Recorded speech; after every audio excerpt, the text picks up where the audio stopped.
narito po ulit ang update natin para sa lagay ng ating panahon ngayong umaga po ng July 17, 2024 na kung saan sa ngayon ay iba't ibang weather system pa rin ang nakapaligid po dito sa ating bansa. Mayroon pong habagat din sa kanulang bahagi, easterly sa silangan ng Luzon, habang ang sirkulasyon ng sama ng panahon nating binabantayan ay nasa southeastern part po ng Southern Samar na nagdudulot na ng mga pag-uulan ngayong madaling araw dyan po sa Eastern Visayas at Dinagat Island. Bahagya po itong himina sa ngayon, pero posibleng lalakas ulit yan bago mag-landfall sa Eastern Visayas na magdudulot ng mas malalakas na ulan sa Bicol Region at malaking bahagi po ng Kabisayaan. Samantala, ang cloud clusters na ating minomonitor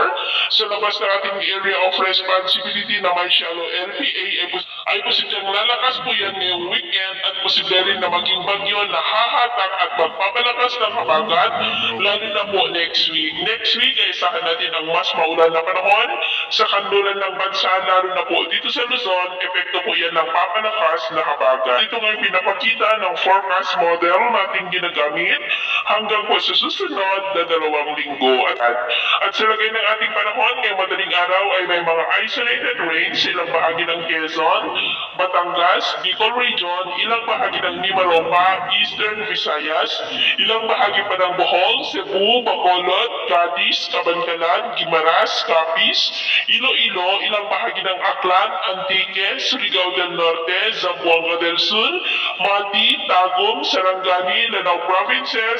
Sulu Archipelago at yan po sa may General Santos. At mamaya ay sisikat ang araw sa malaking bahagi ng bansa, lalo na po dito sa Luzon at Mindanao. Pero dahil sa habagat at ng sama ng panahon ay maulap ang kalangitan with isolated rains sa ilang bahagi ng Southern Luzon, kasama na pong Quezon, Kabisayaan, lalo na sa Eastern Visayas, Dinagat Island at Sulu Archipelago. At mamayang hapon, mas maraming lugar na sa Central Luzon, Calabarzon, Bicol Region, Mimaropa, malaking bahagi ng Visayas at Mindanao ang makakaranas ng walang nakalangitan with isolated light to heavy rains. Kaya mag-ingat po tayo sa posibleng banta pa rin ng mga pagbaha at pagguho ng lupa. At sa atin naman po mga baybayin, dahil po sa habagat ay medyo maalon din sa kanluran baybayin po ng Luzon na ang mga alon ay posibleng aabot hanggang po sa 1.2 to 2.8 meters high. Kaya kung papanaod po tayo, iba yung mag-ingat lamang po para mas makaiwas tayo sa mga sakulang pangkaragatan at hanggat maaari rin ay iwasan muna natin ang papalaot. Yan po sa